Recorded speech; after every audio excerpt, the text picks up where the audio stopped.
It's 13 feet.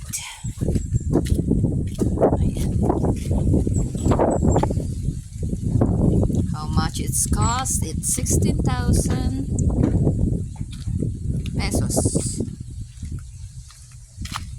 Ayan. It's it's two door.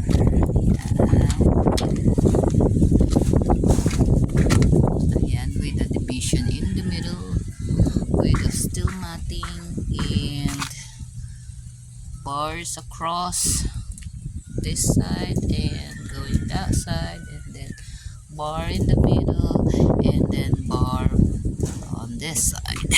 So good. So good for our two Belgian. And it's kind of long,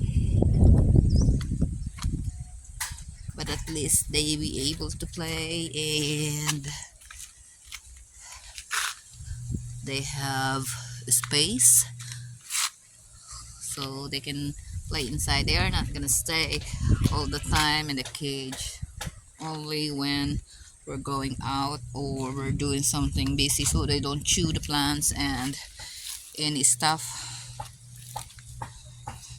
nearby. So, or when we do the training, so we could use this for the commands, you know. Ayan. So